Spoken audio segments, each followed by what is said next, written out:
Recording in progress. Selamat pagi, Assalamualaikum warahmatullahi wabarakatuh. Bapak Ibu semua, saya dengan Arum Prasasti dari Klinik Pertamina IHC, dan saat ini saya menjabat sebagai Head of Treasury.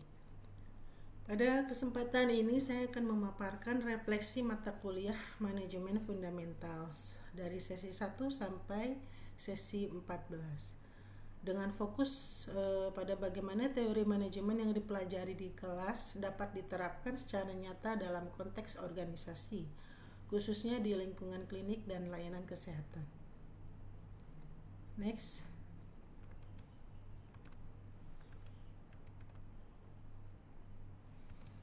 Tujuan presentasi ini adalah menjelaskan keterkaitan antara teori manajemen dari dasar sesi 1 sampai dengan 14, kemudian menghubungkan teori-teori yang sudah diberikan dengan praktik di organisasi seperti strategic objective, planning, organizing, leading, controlling, change management, leadership, strategic process, campaign team, tactical team, dan tactical project.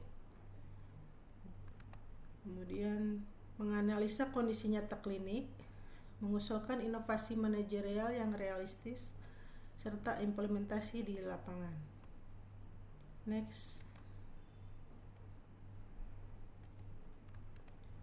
Di sini selama perkuliahan saya memahami bahwa manajemen bukan hanya soal menjalankan aktivitas harian, tetapi juga tentang bagaimana organisasi menetapkan arah, membangun struktur, menggerakkan orang, dan memastikan hasil. Pada tahap planning, organisasi perlu menetapkan tujuan dan arah yang jelas dan terukur. Sedangkan pada organizing, organisasi harus menyusun sumber daya dan peran secara efektif. Untuk leading, manajer perlu menggerakkan orang lain melalui pembangun pengaruh komunikasi dan komitmen. Sedangkan pada controlling, organisasi memastikan bahwa hasil kerja dan pelaksanaan sesuai target yang telah ditetapkan. Next. Untuk strategic objective, yaitu menekankan bahwa perubahan harus memiliki tujuan yang jelas, terukur, selaras dengan visi organisasi. Untuk capabilities for change, menunjukkan bahwa organisasi perlu memiliki kesiapan sumber daya, yaitu sistem kerja, budaya, dan kepemimpinan agar perubahan dapat berjalan. Untuk strategic proses, di sini menekankan pentingnya memilih proses utama yang benar-benar mendukung keunggulan organisasi dan pencapaian nilai tambah. Sedangkan untuk change management itu membantu kita memahami apa yang harus dirubah, mengapa harus berubah, dan bagaimana perubahan dijalankan. Sedangkan pada leadership sendiri yaitu menjelaskan siapa yang menggerakkan perubahan, bagaimana membangun komitmen, dan bagaimana resistensi diatasi. Sementara itu untuk campaign team and tactical team menunjukkan bahwa perubahan strategis tidak dapat berhasil hanya di tingkat atas, tetapi harus diterjemahkan menjadi aksi lintas fungsi yang jelas dan terkoordinasi. Sedangkan untuk terakhir, tactical project, yaitu ini seperti project apa yang harus dijalankan, oleh siapa, dalam urutan kerja seperti apa, dan dengan hasil yang bagaimana. Jadi seperti menjelaskan bagaimana perubahan strategis diterjemahkan menjadi pekerjaan nyata di klinik. Dalam praktek manajemen di organisasi, konsep-konsep ini sangat relevan. Di klinik misalnya, perencanaan yang baik dibutuhkan untuk menjaga kelancaran layanan, pengadaan obat, pengelolaan kas, pengendalian biaya, serta kualitas pelayanan pasien. Kepemimpinan yang efektif juga dibutuhkan agar koordinasi antar unit bisa berjalan lancar, terutama ketika organisasi menghadapi perubahan sistem. digitalisasi proses, atau tuntutan efisiensi yang semakin tinggi. Next.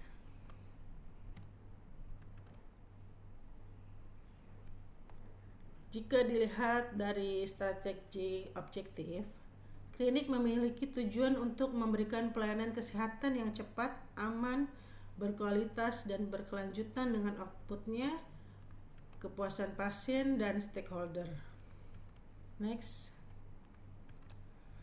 Dari sisi capabilities for change, klinik harus memiliki kesiapan sumber daya manusia, teknologi, mekanisme monitoring, proses kerja, serta dukungan dari pemimpin, dan budaya kolaborasi agar perubahan dapat berjalan.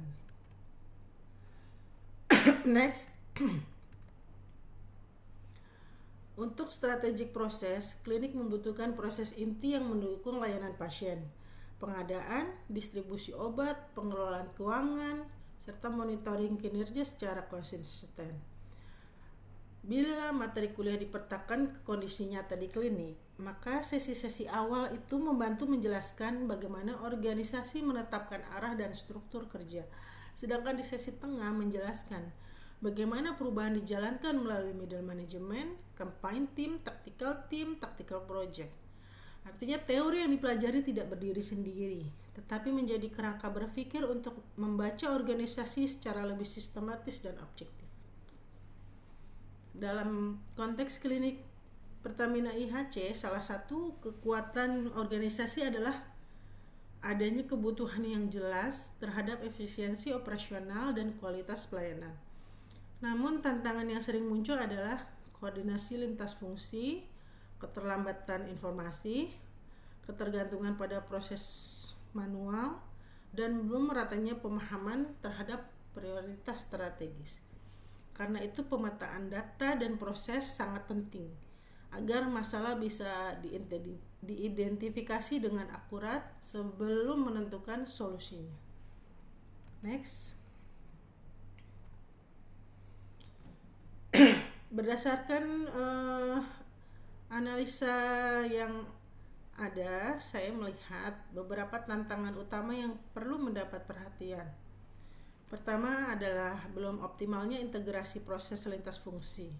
Masih adanya potensi silo antar unit kerja yang membuat komunikasi dan koordinasi kurang optimal, serta perlunya penguatan koordinasi antara strategi dan implementasi. Dalam banyak organisasi, masalah perubahan tidak gagal karena kurangnya ide, tetapi karena kurangnya kejelasan proses, komunikasi, dan dukungan pelaksana. Hal ini sejalan dengan temuan bahwa perubahan organisasi membutuhkan komunikasi yang konsisten, dukungan kepemimpinan, dan kesiapan implementasi yang matang. Next. Rekomendasi pertama adalah membentuk strategic process mapping ya. Di sini proses-proses kunci untuk di klinik yaitu proses pengadaan, pembayaran, pengendalian persediaan, dan layanan internal yang berdampak langsung terhadap kepuasan pasien serta efisiensi biaya. Next.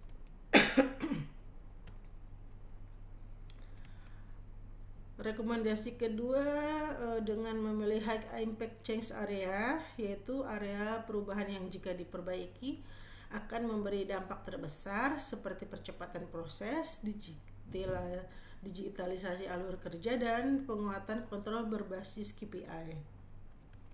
Next. Dalam implementasinya, peran middle management ini sangat penting ya. Middle manager itu berfungsi sebagai penterjemah strategi, penghubung antar unit, dan penjaga konsistensi pelaksanaan.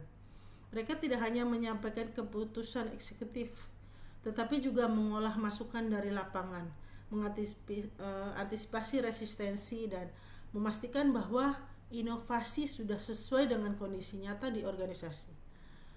Dari literatur juga menunjukkan bahwa keterlibatan middle manager berpengaruh terhadap kapabilitas organisasi dan kinerja perusahaan. Next. Sebagai contoh, inovasi yang dapat diusulkan adalah penguatan dashboard monitoring untuk treasury dan operasional klinik, integrasi pelaporan antar unit, serta pilot project untuk menyederhanakan proses yang masih manual. Langkah ini sejalan dengan prinsip change management, mulai dari identifikasi kebutuhan, desain perubahan, uji coba kecil, lalu evaluasi dan implementasinya yang bertahap. Pendekatan ini lebih realistis dan lebih mudah diterima organisasi dibanding perubahan besar yang langsung dilakukan sekaligus. Next.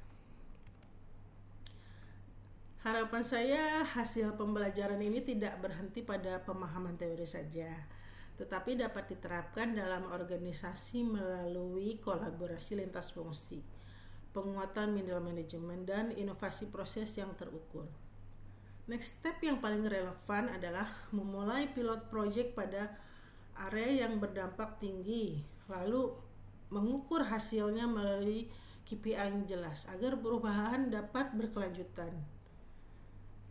Sebagai penutup, saya menyimpulkan bahwa materi manajemen fundamental dari sesi 1 sampai 14 memberikan fondasi yang kuat untuk memahami bagaimana organisasi bergerak dari strategi menuju implementasi. Konsep strategic objective, planning, organizing, leading, controlling, strategic process, campaign team, tactical project itu saling terhubung dan membentuk sistem manajemen yang utuh. Sekian dari saya. Kiranya dapat dipahami dan saling sharing. Wassalamualaikum warahmatullahi wabarakatuh. Terima kasih.